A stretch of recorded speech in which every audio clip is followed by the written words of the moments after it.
Just kidding!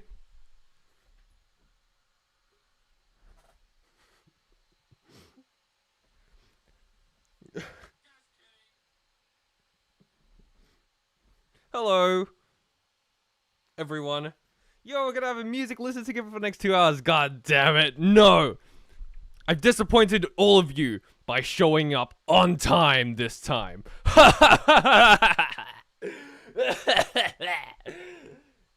No, he's back! I can't believe he tricked us. Yes, the greatest troll of all. I actually showed up on time. Unbelievable. Someone called the police. Lies. Technically, no! That the starting soon screen is part of it. I intentionally made it that way. Man watched free wait, someone said a while ago, if man watched free anime that aired months ago, casual. No. I watched 4 anime a month ago. That's so much better. I'm not 5 minutes late. I am not 5 minutes late. Himmel the hero would never do something like this. No. Okay, wait. Let's see. Let's see. Let's make sure. Hello. This stream isn't scuffed, right? Like, do I sound okay? Are there any other problems that I'm missing, or not really? Bubba Booey. Hello. Someone call 911 because there's fire. What? What does that even mean? You sound fine. Okay, that's good. Okay, guys, I'm not gonna lie. I have not prepared. Okay, I did prepare some stuff, but like very minimalistic. Last stream, I like prepared everything, all the stuff that I was gonna say. I like improvised. When I didn't leave much to improvising. And I typed out a whole bunch of dot points that I was going to say for each show. This time, I did the exact opposite. And I just put down the shows that I've watched, and I'm going to be making it up, basically, on the fly, and I'm just going to be talking with chat. Okay, Brandon's actually here. We don't talk about last stream. Yeah, we're gonna ignore that. I'm gonna be posting clips of that though. I'm gonna be posting clips of that onto the second channel, so you guys will be able to see. Anyone who doesn't actually watch the streams can still see my opinions on those shows, just through that. Okay. You were literally doing a formal presentation last time. Brandon, why so much gooning in Twitter nowadays? We don't talk about that here. This is a safe for work stream, guys. We got to keep the stream family friendly. Brandon lives up to his name by actually talking. He's revealing his truths. No, shut up.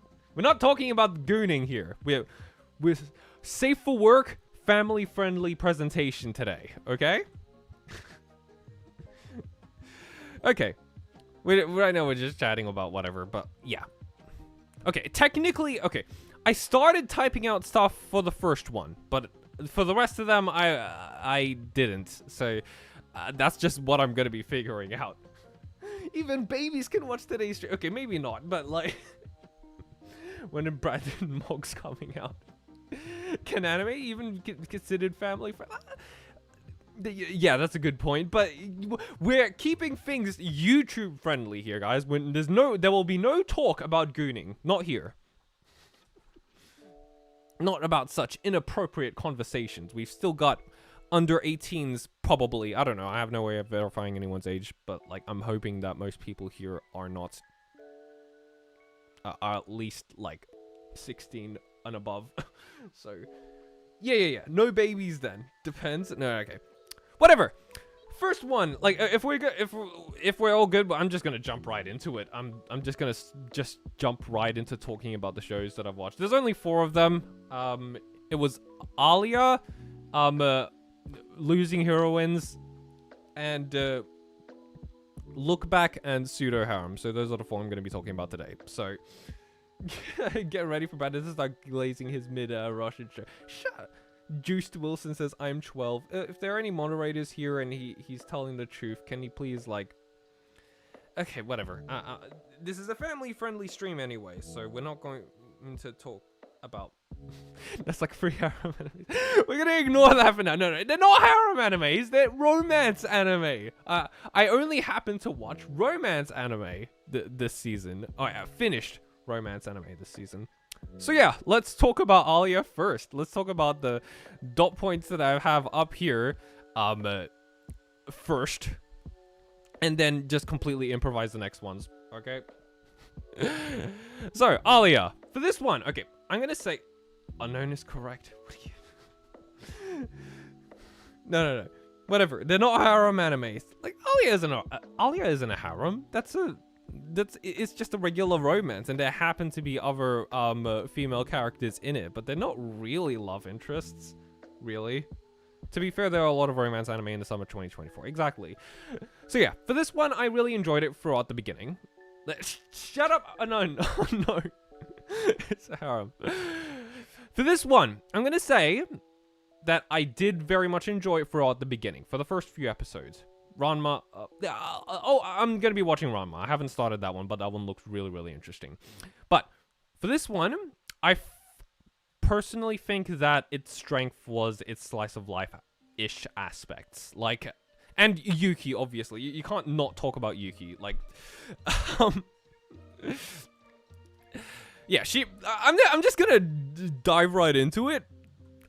Yuki is the best, like, one of the best parts of the show, at least. Like, in my opinion. Like, she's a...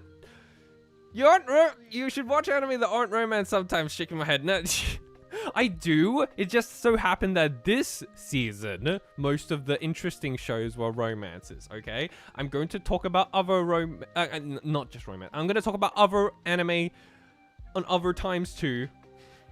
Yuki, no. Sai, you do not understand. Yuki Gunas be the most down bad move on Twitter.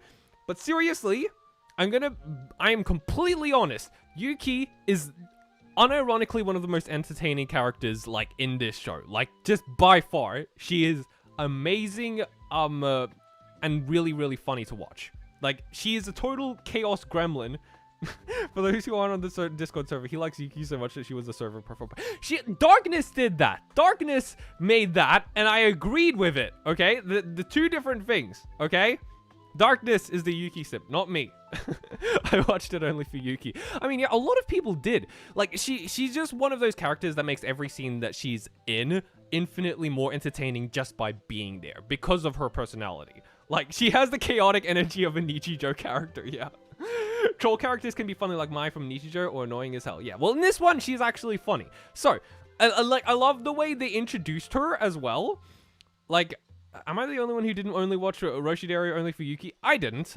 She was more of a pleasant surprise to me. I didn't go into it knowing anything about Yuki. Like, I was completely blind about her, and they just, like, completely blindsided me by the way they introduced her. Like, the way they had mentioned his sister in the background, and he's, like, texting her and stuff, and then there's also this other girl at his school who's, like, his childhood friend, only for it to, like, reveal at home that they're actually the same person, and she has a completely different personality, and she's just a total degenerate who's watched way too much anime in Oromo or something.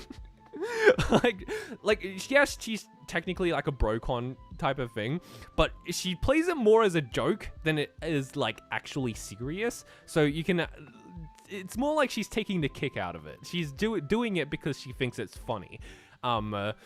And whether or not she's actually serious about it is just kind of left up in the air and stuff. But it seems more like she's just doing it because she's a troll.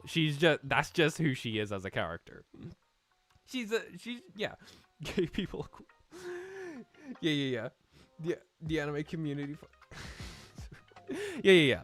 But, like, I love the way they, yeah, and the way she's just grabs his leg as he's waking up and stuff, and she's just cackling like a gremlin. It's all very, very funny. I still like Alya very much still. Like, I still really like her. That's who I started watching the show for. But, like, I feel like you can't really deny that, like, Yuki kind of stole the show.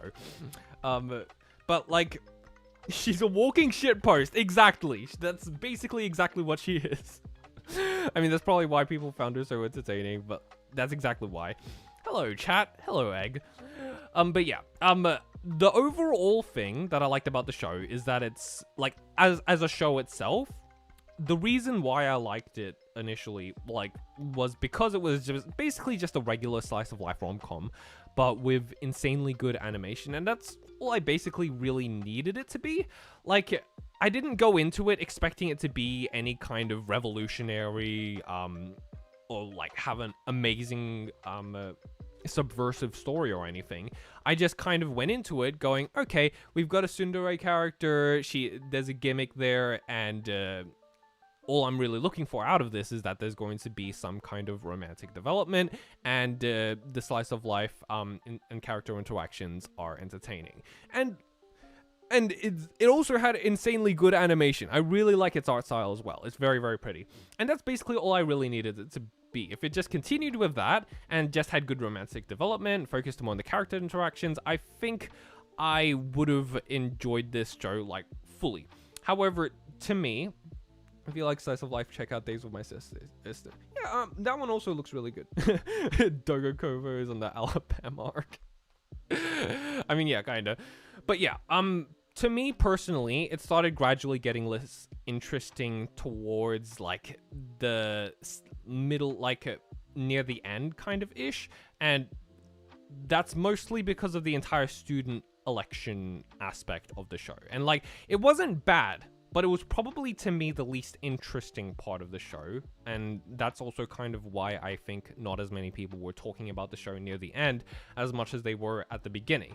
And I don't think it was the writer's strong suit to be writing more serious plot lines like this. Like, I appreciate the attempt, but like, and in all fairness, I did find like the final episode with the election arc to be where it was just arguing between Yuki and Alya. I found that a lot more interesting than previously. So if it's able to continue getting more interesting in season 2, I'd like that. But however, I have also heard from like the light novel readers and stuff that it's kind of on a decline on the writing quality. So I don't know. While I'll still be watching season 2, I hope that that's proven wrong or it does enough to give me one sec. I like that the attempt, but at the end, the main appeal of the fan arts, pretty much. Yeah. Give me one sec, guys.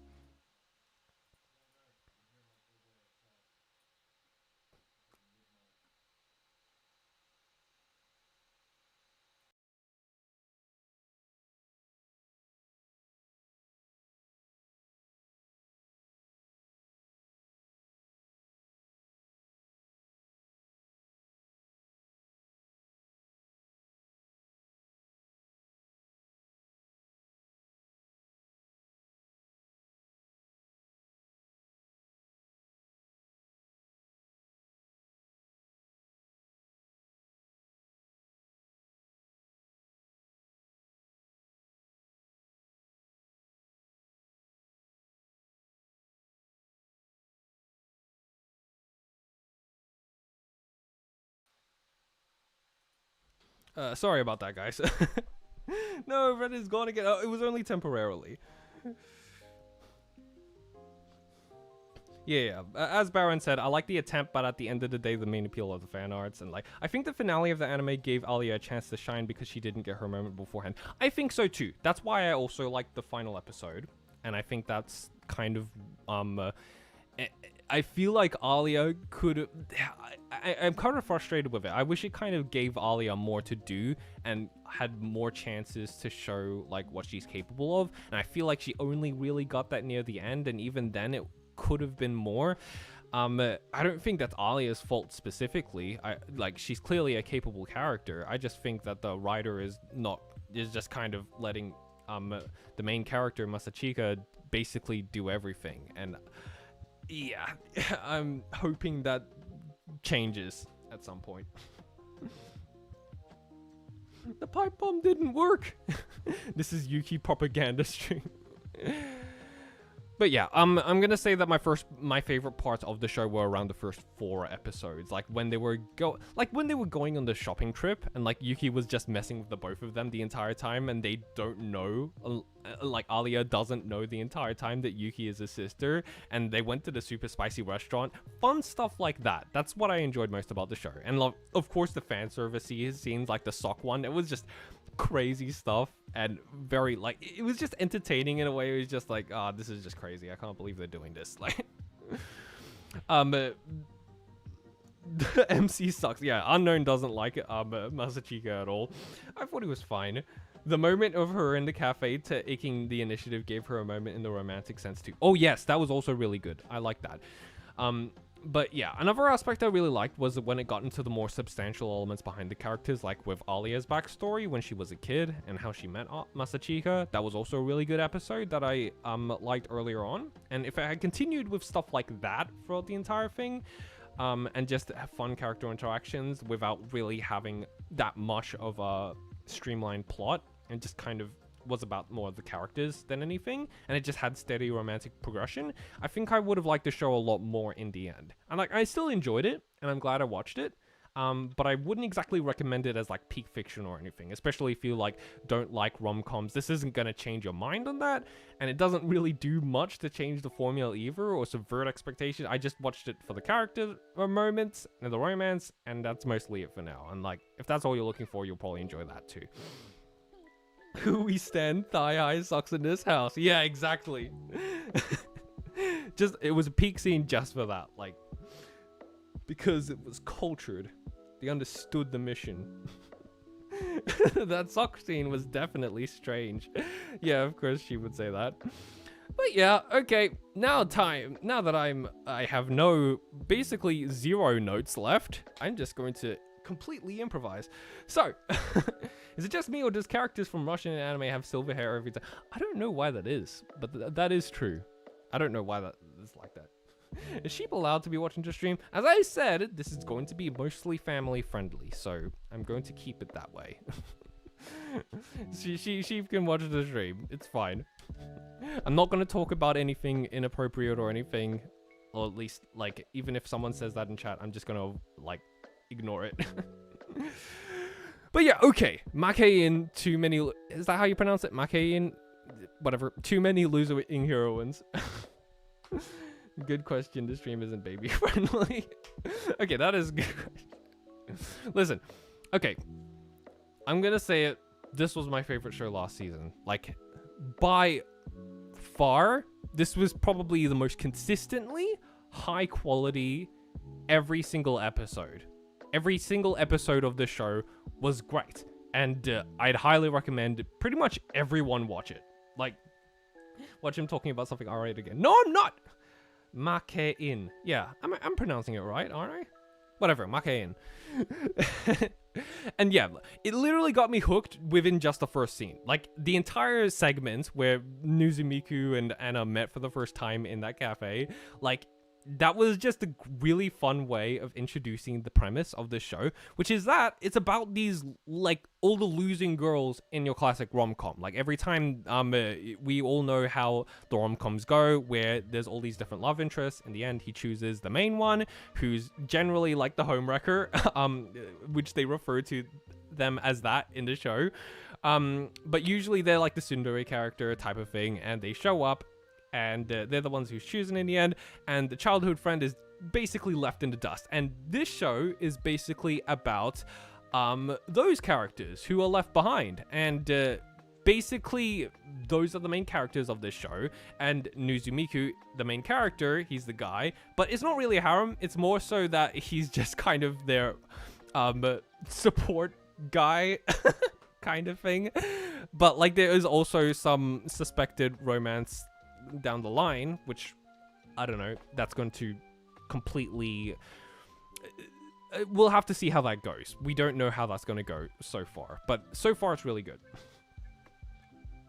Like, losing heroines, stay winning heroines. Yeah, okay, pronounce it like you would in Japanese. I don't know. You guys are just over text, so it's difficult. Makeine and Alya somehow achieved the goal of me liking all the girls in a rom-com equally. That too. I really liked all of the characters in both Alya. Well, okay, most of them. Like, except for, Masha. I didn't care for her, but, like, the rest of them are cool. I like them. There was a trailer of an anime where the boy went to a delinquent school and the girl went to a very prestigious school, and the female MC looked exactly like Anna. That's crazy. Support dog. Yeah, he's Nezumiku is basically the support dog. Was a season 2 announced? I think it was. I'm not sure. I'm pretty sure I heard that Makeine season 2 was announced, but I can't be sure. I'll have to verify that. I really liked it as a comedy, but there just wasn't enough romantic progression for me. That's because this isn't exactly a romance series per se. Like, it is about romance, but I think expecting there to be a lot of romantic progression in it is kind of having the wrong expectation about it. It's more of a drama that talks about romance rather than it actually being a romance, if that makes any sense. Like, it's very much you should just switch over the Food Wars. The girls are just well-written characters. Yeah, exactly. It's about the characters and what they do after the aftermath and how they handle it and the drama between that and what their goals in life are. And that's really interesting to me. There is a romantic element throughout the show. Yeah, absolutely. It's just that it's still very much in its earlier stages and it's not the main focus just yet. Only thing I didn't like was Nezumiku's secret sister is useless and adds nothing to the show. Sai out here being the #1 sister hater. She was fun. I didn't like. She's not exactly the most complex character. Oh, you guys. She's just a funny character.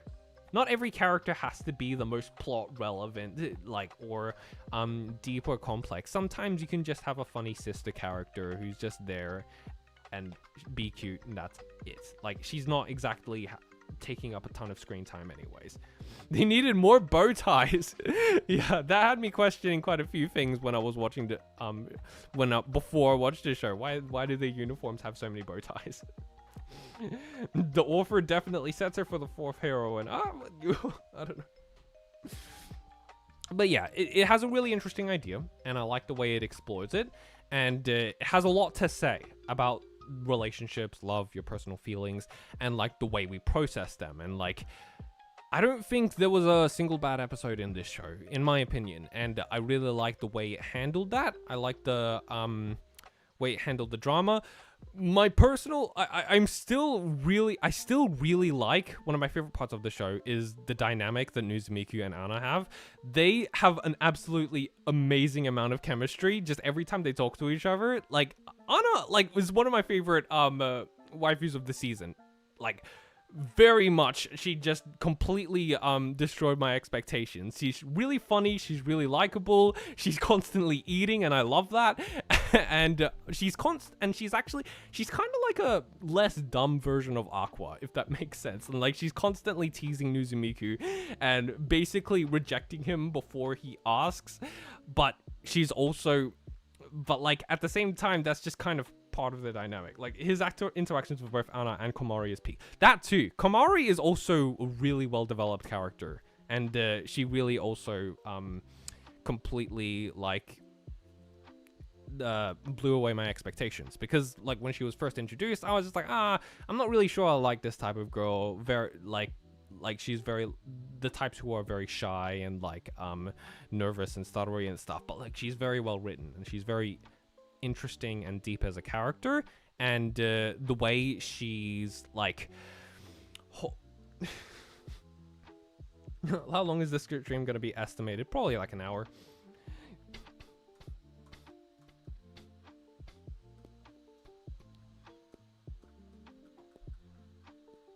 But yeah, like, I really liked how it handled the way she was, she really liked the guy who's the president and stuff of their club, and the way she handled basically being rejected by him, but like, in a way, she was also really dependent on both him and that girl who was also, she was also really good friends with, and who I really. Yeah, I'm not gonna go too deep into spoilers for all that, but it was really, really, the way it handled how her character developed over time, and how it brought up those character moments, like when Nozomiku was talking to her at the stairs, those were genuinely some of the best parts of the show. Like, it was just really, really emotional. Like, the series has both a lot of really funny moments throughout all of it, and really emotional moments as well that just make you cry. And that's why it's probably my favorite show of the last season. I don't think that, yeah, it's gonna be beaten. Like, it was like definitely like the sleeper hit. It started off, not as many people were talking about it, but it was like suddenly everyone was talking about it by the end. Like, why Lemon Unknown? Debatable you do. Yeah, 4K and Water Critic a peak waifu. Yeah. But yeah, my favorite part of the show is still Anna. Like, she's just like adorable, and her interactions with Nozomiku are the funniest thing ever. And I really hope to see more of them in season 2. I really hope that there's been a season 2 announced. Okay, but could they beat Goku? Goku would just see her eating food and just want to join her. Anna and her food. Oh, Komari could beat Goku. Watch, yeah. Just watch. Okay, coughing baby versus hydrogen bomb. Obviously, Komari is the hydrogen bomb. Okay, next one. Pseudo Harem. Oh man, this show, yeah. All I've talked about are romance series, but the next one is gonna change that. Trust. Yeah. Pseudo Harem. This show, okay, I know it says harem in the title, but don't be deceived by it. It's not a harem show. It's only one girl.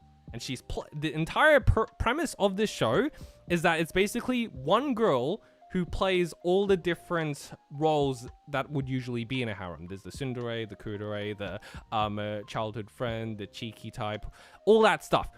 And she's basically an aspiring actress, and she basically just does that thing where every episode, it's just, you know, their interactions and the romance that comes with that, and she's playing all these different characters, and it's she has DID. Shh, Brandon. No.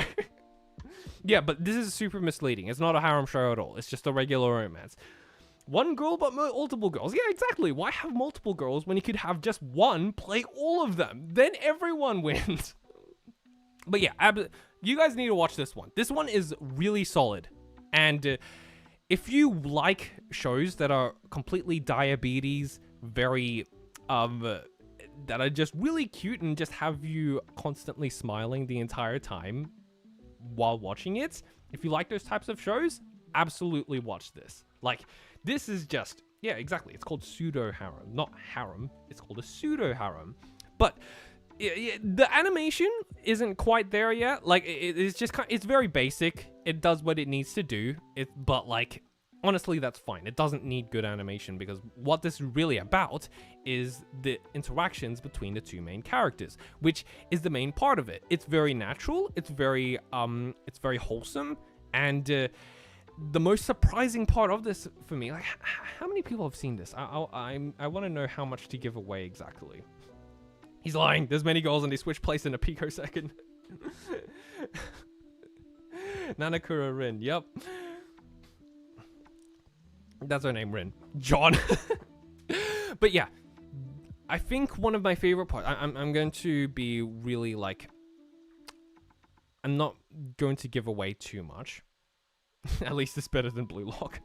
But in my opinion, one of the most surprising parts of this for me, because like one of the things that kind of repel me away from a lot of romance anime is, oh, this is just gonna go on for it's just gonna repeat the same thing, and it's just gonna drag it out for so many chapters, for so many seasons, and it's just never going to end.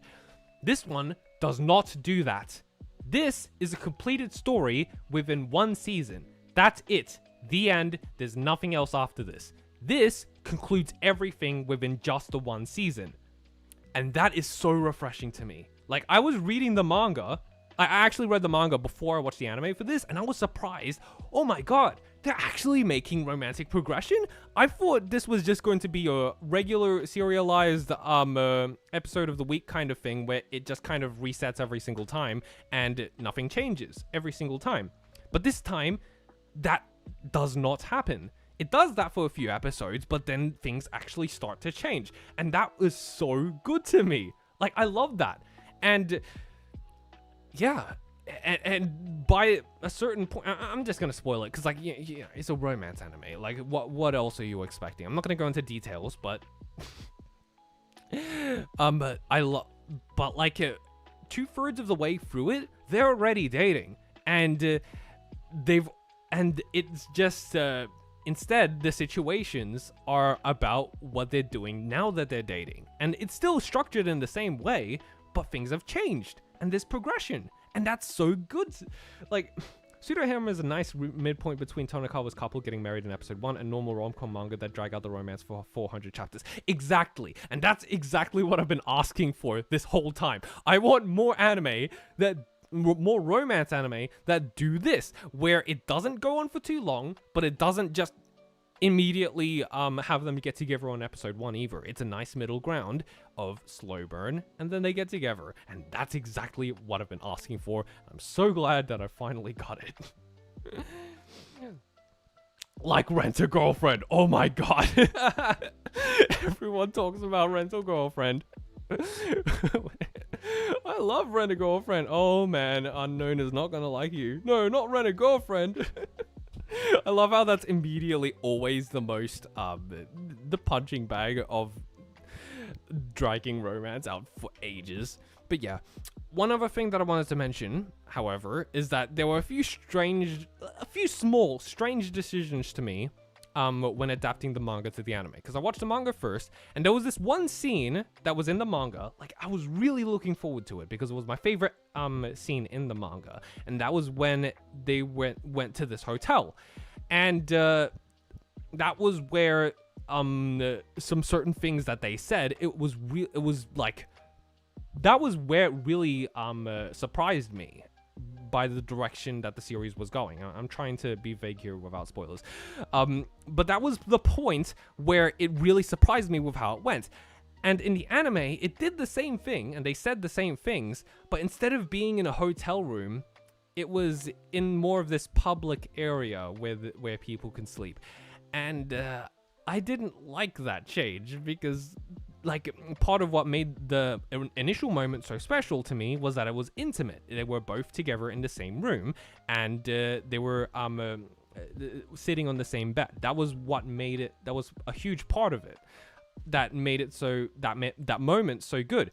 And in the anime, it was just like, oh yeah, it's still good, but like, it doesn't quite have the same feel, if you know what I mean. But aside from that, pretty much everything else it adapted was like perfect, except for one other thing, actually, which is that the actual confession itself, they didn't show it at the time, and then they moved it to the last episode as part of a flashback.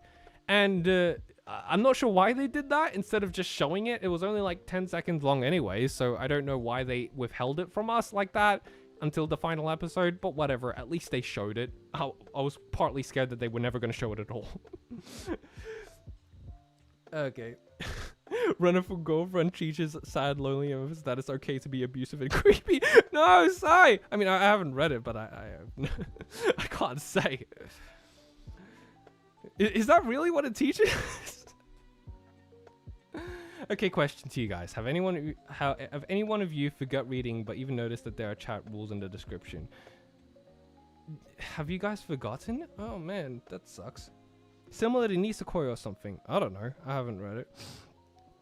But yeah, well, I definitely recommend reading Pseudo Harem or watching it. It's a very, very easy watch, easy read. You don't need to put much thought into it because it's not exactly the most complex thing either. It's just a sweet, wholesome show that you can put on if you want to feel nice, if you want to, or, you know, the exact opposite. You know those memes where people watch a really, really wholesome and sweet romance and they just go, why do we live our life just to suffer?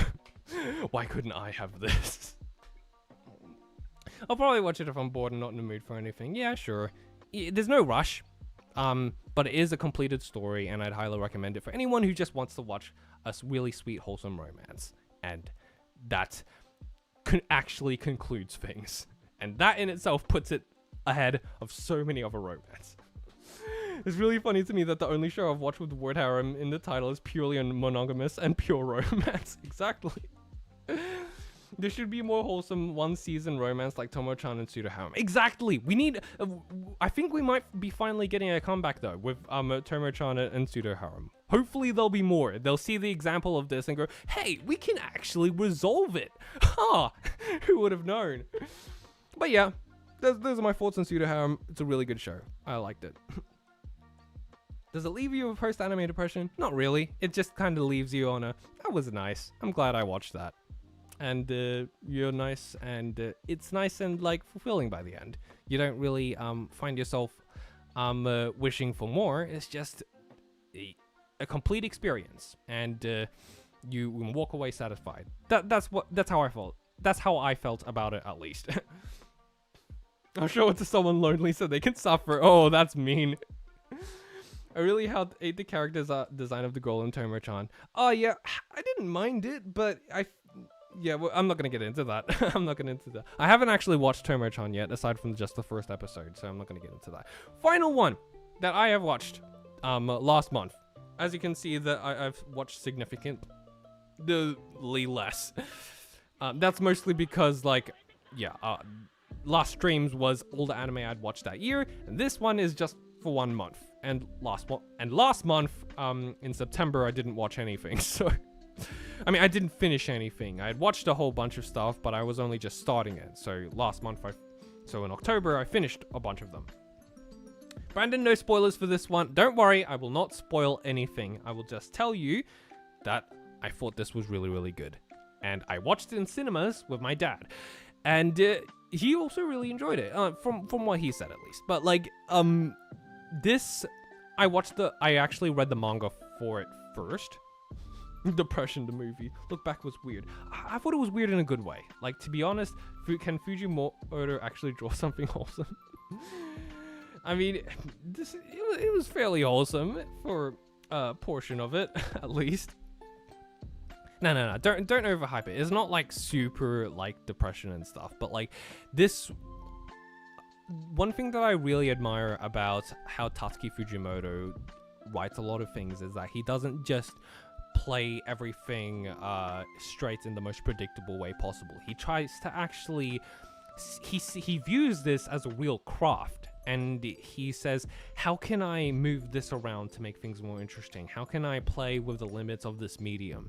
And while I feel like he did this a lot more in Goodbye Eri, which is still probably my favorite thing from him that he's made, Look Back also does this to an extent. And I'm not going to spoil how he does that, but I still found the way it did that very interesting. And the way it showed the story of these two girls who met and they started drawing manga together was really interesting about the way how it did some of those things. Should I read the manga first or watch the anime? Honestly, I think you can just watch the movie, because in my opinion, I watched the manga, I read the manga first, and I thought it was okay, but I didn't fully like get it to the extent. Like, I understood everything that happened, but I didn't fully understand the appeal of it, the story. But then when I watched the movie in cinemas, a lot of those same moments had a lot more emotional weight to me. Like, oh, I get it now. Like, I really understand better, and it really hit me more on an emotional level, much better than it did in the manga, at least. And that's why you're telling me this was written by Tatsuki Fujimoto? Yeah, that's kind of the main thing that people are talking about it. The Chainsaw Man guy. Yes, indeed, the Chainsaw Man guy. This and Goodbye Eri are the nice little short stories. Yeah, exactly. This is a fairly short movie. You didn't emotionally connect with it, is what I'm assuming. Yeah, just based on the manga itself. But the movie's direction and visuals, and especially the music, God, the music in this anime was awesome, was really emotional. That really brought it out to me, which is why I love it. The art looks crazy. Thank you, Nefarious, for being a super supporter. The art looks crazy. Yeah, it's a very unique art style as well. It translates what the manga looks like really accurately, and it does a good job at that. Yeah, Fujimoto's art style is just really recognizable. Have you read Goodbye Eri? Yes, I talked about that in the last stream, and I'll be posting clips of that soon. And I also, that was probably my favorite thing still that I've ever read from Fujimoto. And if there's ever a movie adaptation from that, it'd be insane. Like, it would just be so good. Poster literally says it. Yeah, exactly. I read Fire Punch, and that basically delayed reading any of his other works. No, don't judge it by Fire Punch. Fire Punch was, it was different, man, okay? These are just short stories anyways. These are a lot easier to read. I wanted to see this in cinema so bad, but nowhere near where I lived was showing it. Yeah, that sucked. I thought that was going to happen to me as well, but thankfully, like, they actually released it in Australian cinemas, and I was like, oh, thank God, let's watch it. But I thought they wouldn't have. Everyone was talking about seeing it in the cinemas in America, and I was like, oh, I never got to see it. But then it did, and then it was great. I'm sad, though, the Rezark movie will most likely remove the Western cinematic style from Season 1. Possibly. I really like the cinematic style from Season 1, but we'll wait to see how it goes first. We can't judge yet. We've barely got anything. Like, literally just a poster, I'm pretty sure. Fire Punch really confused my brain. Yeah, Fire Punch was... I've heard a lot of weird things about it, but, like, these are generally agreed to be some of Fujimoto's best work. So if you're gonna judge his work based on anything, judge it based on this. It did permanent damage. Yeah. But absolutely, I'd recommend you watching this instead. Like, even my dad, who knows nothing about Tatsuki Fujimoto, he's a very casual anime watcher, he was still able to go into this movie and enjoy it. So I'd recommend this to pretty much anyone. Anyone who, not even just a fan of anime, people who are a fan of cinema as well. The reason Arc movie would actually have to come out for it to ruin the style. Yeah, I mean, pretty much. But yeah, this was a really deep movie, a very emotional one, and I like it, the way it ended as well. That was really interesting to me, the way it just kind of left on that single question, and it never answered it, and then the credits started rolling, and it just kind of leaves you sitting there in the movie, in the cinemas, just sitting there, just processing everything that happened. Like, everyone in the theater was just silent when the initial title, when the credit scroll came up, and it wasn't until everything went black and the lights came back on when everyone stood up. Like, that was just how yeah, it was really interesting the way it handled pretty much everything. I'm not gonna spoil. Yeah, it was very impactful. I'm trying not to give away stuff while also talking about it. I'm sorry. Also, is the manga for Goodbye Eri really good, or should I just wait for an anime adaptation? Absolutely, just read it now. Like, that one actually, like, hooked me in from the, like, just by reading it. So if we do get a movie adaptation of that, it'd probably be even more insane, but I wouldn't wait for a movie adaptation. Or probably, we don't even know if we're gonna get one, so just read it now. Yeah, Dandadan was also written by an assistant of Fujimoto. Yep, exactly. Like, it's a crazy group of people just creating banger after banger. Also, Hell's Paradise was written by another assistant of his. Yeah. Brandon's bugging out. Some people say that it's unadaptable. I disagree. It's perfectly suited for a cinema adaptation. It's exactly what it's designed for. He basically just wrote the storyboard and went, okay, here you go. You can make this into a movie. I don't think it's unadaptable at all. I think it's very easy. Well, not easy, but it's very well suited to becoming a movie because it's basically already a movie just by reading it. So yeah, absolutely read Look Back. I really enjoyed that movie, and yeah. Okay, now that's it. Out. Okay, how long have I been streaming for? Let's see. I took my time a bit more with this one since there wasn't actually like that much stuff happening. Yeah, it's only been about 48 minutes. Yeah, as I guessed, it'd probably be just an hour-long stream. We can just talk about whatever. What are you guys interested in? Do you want to talk about some of the stuff that's coming out now? I looked away for 2 seconds and someone got timed out. I sometimes confuse your short with the guy that explained the isekai anime badly.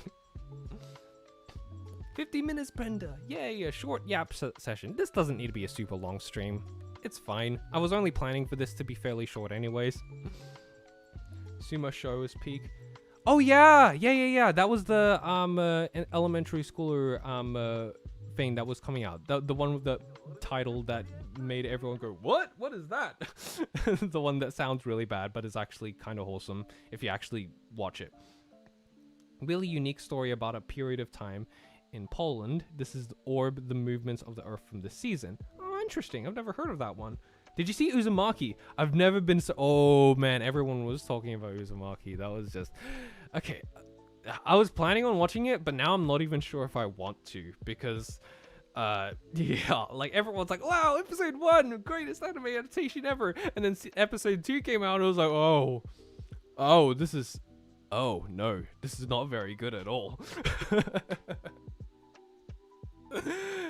I feel so bad for people who are fans of Uzumaki. My Hero Academia is actually getting good. That's what every My Hero fan says every season. I mean, okay, I'll take your word for it because my dad has also been watching it, and he says that the latest season was actually really interesting for like the last few. And I went, you know what? Fine, I'll probably catch up on it eventually when I don't have these other shows that I'm more interested in watching currently. But yeah. Have you watched Bokuyaba? I talked about that in the last stream. Season 1 I have. Season 2 I'm still yet to continue on, but I will. But oh man, another one that I'm really interested, the one that I'm probably gonna watch first actually currently is Ranma, because that just seems like something that's right up my alley. Like both because like it seems like a really interesting premise, and also Ranma is just like really hot, and like she's just like yeah, what is there? It seems like a really funny show as well, and like a lot of the clips I've seen make it seem really good. And I've also been interested in checking out the original one for some time anyway, so this is a good time for me to just watch the new anime. Yeah, season 2 for Bokuyaba is better than season 1. I've heard a lot of people saying that, and I'm looking forward to that. I'm definitely gonna watch it. ReZero, oh, is straight up 11 out of 10 in every episode. Oh man, yeah, I'm gonna watch that second after I start Ranma. Ranma is my mom's favorite anime. Oh really? Are you gonna watch City? Yeah, when it comes out. Same author as Nichijou, so it's not like I'm gonna pass that one up. I love Nichijou, so yeah. Wait, your number one reason is because she's hot? No. That was my number 2 reason. My number 1 reason is that it's a classic anime and the premise seems really interesting and fun. And the second reason is that she's hot. It's also a martial arts show, so expect good fights from Mappa. Which one's this? Sai? Are you talking about Ranma or something else? Wait, is Ranma animated by Mappa? I had no idea. Isekai guy isn't watching ReZero. What the hell? I'm not the Isekai guy. That's Giguk. You're thinking of Giguk right now. I'm not the Isekai guy. Okay? You're thinking of the wrong guy. Giguk can watch as much Isekai as he wants. I can't watch trashy Isekai. I'm not like him. Have you been watching Blue Box? It's a pretty standard high school romance, but the characters are really likable and the animation looks way nicer than it has any right to. Oh yeah. I haven't actually. I've only heard the name. So I haven't actually seen much about it, but like just recently today, I saw some people mention that it was really good. So if I see more stuff about that, then I might actually decide to check it out. That'd be pretty good. Who is this and why are you on James's channel? Real funny cray. This is my channel. James is a guest on here, and he's not even here. So suck it. I mean the old Rama. No, Brandon is the Isekai. No, I'm not. No, I'm Giguk squared. Brandon is the shitty romance guy. Exactly. If Giguk is the shitty Isekai, I can watch the shitty romance. Exactly. You guys need to get your priorities straight. Okay, Blue Box is a good mix of romance and sports. Yeah. I thought Blue Box, when I first heard the name, I thought it was about sports. And then I was like, oh wait, it's a romance? Oh, okay. I caught up with the manga after watching the first 3 episodes. He watched Kaguya, so he does have some taste. Yeah, exactly, guys. Toradora and Kaguya are still some of my favorite anime, so you can't diss me for that. I don't watch that much trashy romance. Ranma was made because there was a huge martial arts manga boom in the 80s because of Dragon Ball. Ah, that's really interesting. Seems interesting. It seems fun. It seems good. And also, another thing that I'm interested about in regards to Ranma is like his dynamic with Akane. I know there's gonna be like someone mentioned that there were gonna be some like harem-ish elements in it, that there are gonna be other girls introduced, but I still but since those 2 are the main game anyways, I'm fine with that. I just gonna like yeah, I'm just fine with that. The most nothing burger romance I've ever watched is probably 3D Anajo. Oh yeah, that one. That also looks like trash. I might watch it. Are you watching Dandadan? Yeah, I watched the first episode. I'm gonna be continuing to watch that. But to be honest, I'm still not sure I'm fully into it. But I do like the aspects of I feel like it might take me a few episodes to get into it. Like Unknown said that he also did. Like, he also said it took him quite a few chapters to like actually get into it, but like for me it'll probably be around the same. But it's a good show. It's very well adapted. The first episode was really well done.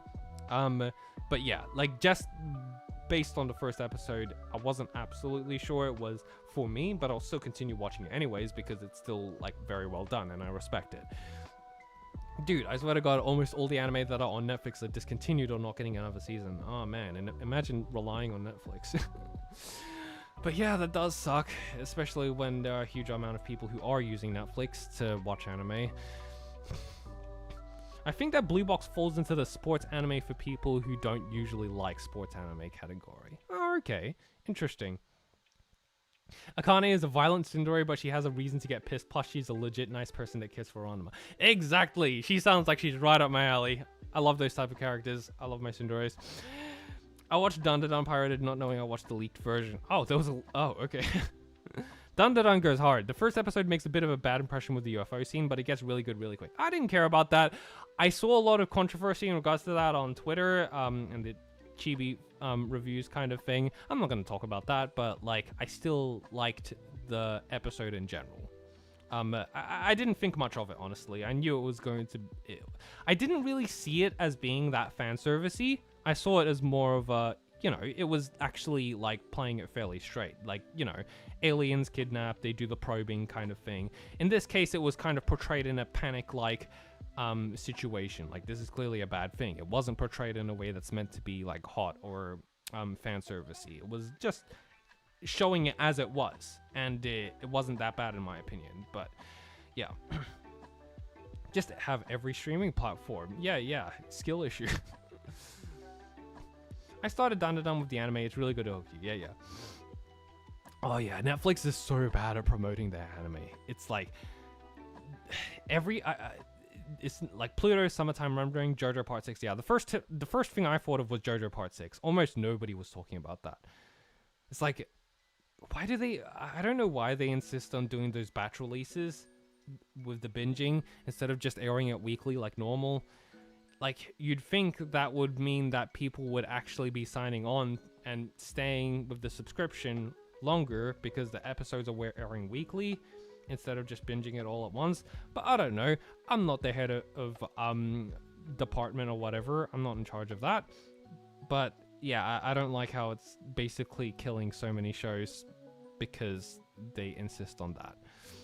Pluto got screwed over so hard. I watched the first episode of that too. That was also really good. It was like movie length. I remember arguing in your server on how the anime already came out not knowing it was leaked. Huh. Yeah, Summertime Rendering was actually Disney Plus, but yeah, that was also in a similar situation, I think. Netflix also butchered Record of Ragnarok. Muse Asia, mass anime licensor, has so many free anime. Yeah, that's the advantage of living in Asia. You guys have that. It's like, when I moved to the Philippines and saw that Muse Asia was a thing, I was like, oh. If only that was a thing here in the West. It's not. We don't have that here. It's straight up just does not exist for us. But yeah, if you have Muse Asia, use it. I didn't find out about JoJo Part 6 until the third part was out. Wow. Dang. I found out about it earlier than that. And I'm not even a JoJo fan. But like, it was because I had to physically go out of my way to find it. Like, nobody told me. I had to search it up and it was like, oh, it's out. Bruh. Netflix is so bad at promoting anime that I generally find out what's airing through Gigak instead. I feel like that's how a lot of people are doing it now. Gigak's videos are entertaining. I check it out in case I miss something, pretty much. Have you watched Blue Period? Oh, that also... There's a lot of blue here in there. Blue Box, Blue Period. I need to put that on my... These all on my list. Actually, guys, everyone who mentioned those shows, just submit it in the submissions box down in the description so I don't forget. It'll definitely, like, if we just talk about it here and I finish the stream, I'm not going to remember. So if you want me to remember... just put it down below in the box and I'll actually go, oh yeah, I was supposed to watch that. Here in the West says Australia. Australia is part of the West, you dumb. Yeah, we're on the other side of the world, but we're still part of the West. A lot of content in general just exists on YouTube now, like straight up movies. I don't know how they're getting away with that somehow. Blue is Japan's favorite color. Are there any other blue anime? Blue box, blue period, blue something. Do you think there's going to be a finished isekai anime eventually? Hopefully Mushoku Tensei. I mean, they dedicated an entire studio to doing that, so hopefully they'll finish it eventually in like many years' time. I have faith that they will. They've covered some decent ground. I think it's possible, so long as they're able to continue and they're able to keep up with the quality. Oh yeah, blue box, blue period, blue archive, blue box, blue lock. Oh yeah, blue lock as well. That's a novel. Yeah, so we got blue box, blue period, blue archive, and blue lock. They have an obsession with blue. Yeah, you said blue box twice. Blue Exorcist. Oh, that's another one. What other blue shows are there? I wonder if Japan has a thing for blue. Blue locked. Oh man, have you guys seen some of this stuff that was in regards to Blue Lock's animation? That was, oh man, I feel sorry for Blue Lock fans as well, because they got this like manga that's really well drawn and really intense looking, and then you see the anime and it's basically just a slideshow. They're like just moving around, but they're not actually moving. It's just click and slide. And they added the anime lines to cover that up, and I was just like, oh god, there's like basically no animation here at all. Like there's like a split part of his leg moving, and then it goes back to them still, and then the inner dialogue, and then there's still inner dialogue, and then there's a little bit of animation, and it's still, I was like, oh god, what have I done? This is so sad. I genuinely get depressed when I see some anime clips. Oh god. PNG lock. They made an entire studio from Mushoku Tensei and then pumped out the best slice of life today. Oh yeah, with Onimai. It was so funny how they just went, oh yeah, we dedicated this entire studio to Mushoku Tensei. And also this random slice of life anime as well. And now back to Mushoku. It's like, okay, that came out of nowhere, but whatever. PowerPoint presentation lock. Blue lock out so old JJK in One Piece in 2023. Wow, I did not know that. Have you read the recent Oshinoko? It's crazy. Got to say huge props to Aka doing what he did. I've heard a lot of stuff about Oshinoko. Some people have said it's really good, and other people have said it's god awful, and that he's ruined the story entirely. So I'm not gonna lie, I'm very hesitant to catch up on it. I have not been up to date with Oshinoko since the entire I think it was the most recent arc, the entire movie arc. I was just starting the entire movie arc, and that's kind of where I lost interest, and I never really picked up again. And then I heard the incest thing was happening, and I was like, oh, okay, this is crazy. And everyone kept going, oh, it's gonna get better, it's gonna get better. Aka's just setting everything up. And it didn't seem like it ever really got better. And a lot of people are now really sad by the way it's gone, and really disappointed by it. But I'll have to check it. I'll read it eventually. I kind of have to. I've already committed this much to the story so far, so I kind of have to. But yeah, I don't know what I'm going to think about it. I'm not sure I'm going to like it, to be honest, but... Oshinoko's ruined completely. I don't like Oshinoko's ending if nothing changes next chapter. I mean, yeah, there's still a few chapters to go, so we'll see. But like, it could also just be the entire resolution stage where they're just giving conclusions to each of the characters and nothing really changes and that's it. But whatever. The people said it's god awful or copers. Are you sure about that? I feel like that we're getting into similar territory as like what happened with Erased, where I had legitimate problems with it and people just said, oh, you're just coping because you don't like how this happened and stuff. I was like, yeah, but like, I also just had legitimate problems with the story, so I don't know. The newest chapters of Oshinoko have been utter insanity. I couldn't even tell you if it's good or not, but it's just insane. There's a chapter. Okay, there's only 2 chapters left? Okay, there's 2 chapters left. and we'll see how it goes. You know what? I'm gonna wait until those last chapters are released, and then I'm just gonna read through everything. I also got to do that with Nagatoro as well. Me with random video. Sup? Hello. And oh man, you joined at a bad time because I'm probably gonna end soon. Going to your raised videos comment section give you brain damage. Oh my god, that one still makes me depressed because I feel like so many people just missed the point entirely, or were just not listening to the video at all. But whatever, I put it out there. I said my piece. And I've more recently I've been getting comments on it. It's like, oh, this was really good. I like how you rewrote this entire section. I really do you have like experience in the industry and stuff? I'm like, oh, that's sweet. I can't hear him talking normally because of his videos. What? So you hear me talking now and think, oh, he's just like in the videos. I think Lover's War and Oshinoko have just shown me that Akasaka is incredible at setup, but really struggles with endings. Yeah, I kind of agree. I feel like Lover's War also had a very weak ending. I had a lot of problems with it as well. But yeah, he has really good setups.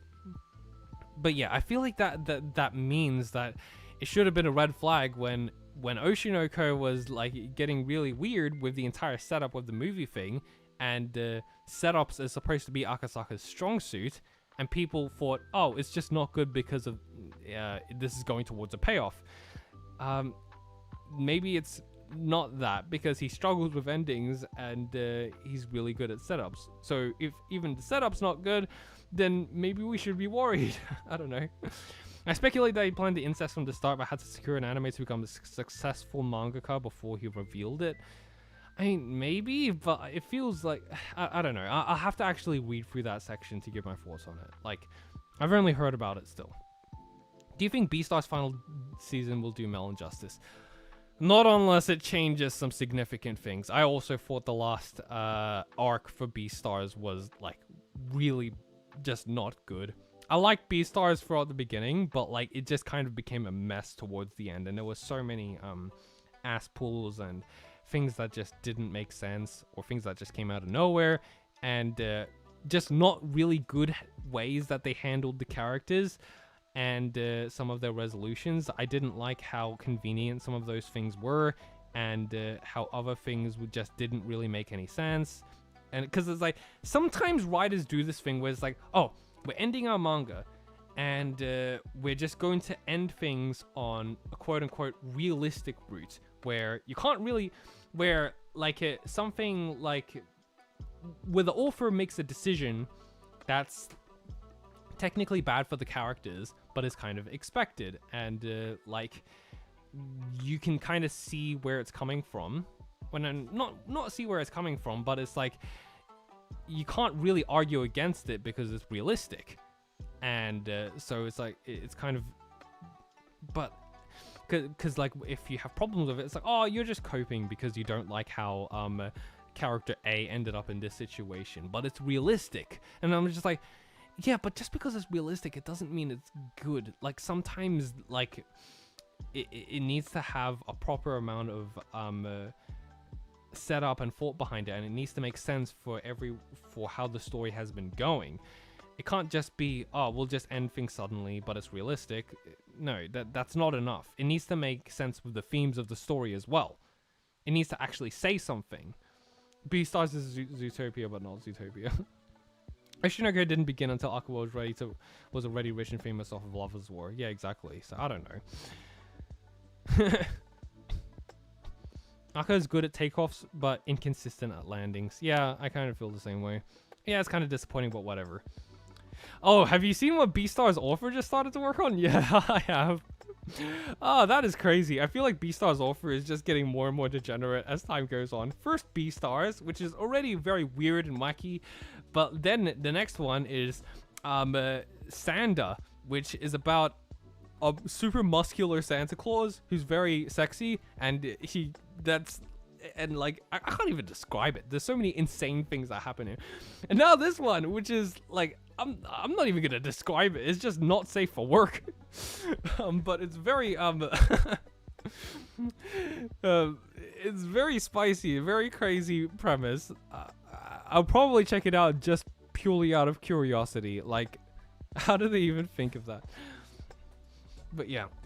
Yeah, but it's rare that a manga will get 2 anime. One is already massive, but when you get 2, you already well and truly made it. Yeah. Did you watch Show Shimin or Elusive Samurai from last season? Nah. Honestly, I'm not really that interested. I wouldn't be watching anime if I wanted purely realism. Exactly. The Itagakis are wild. Yeah. Paru Itagaki, the author of Beastars, she's the daughter of the guy who wrote Baki. So, yeah, she got her weirdness from him. Yeah. Wild family. Beastars author and Baki author their weird genes are definitely gonna run into family. Yeah, it is crazy. I mean, it's to be expected, but I still remember from Beastars that entire chapter about, there was an entire side chapter about that chicken who was laying the eggs, and she was just noticing that Legoshi, the main character, was buying specific egg sandwiches from the store every day, but then one day he's like stopped doing that. I can't remember exactly what happened. It was very absurd. Like, it was an interesting point of the world building, but it dedicated an entire chapter to that, and I was just like, oh my god, this is crazy.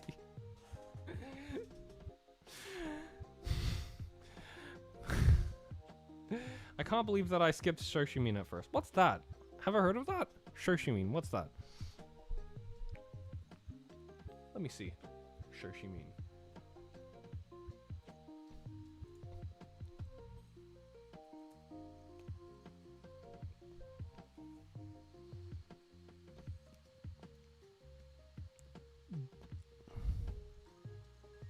How to Become Ordinary. I can't say I've heard of that. You guys do that sometimes. It's like, oh, suddenly there's a show that everyone's talking about that I've never heard of before until someone brought it up on stream. Yeah, it's an anime by the same author as Hyoka. I was about to say, because it looks quite similar to Hyoka. But yeah.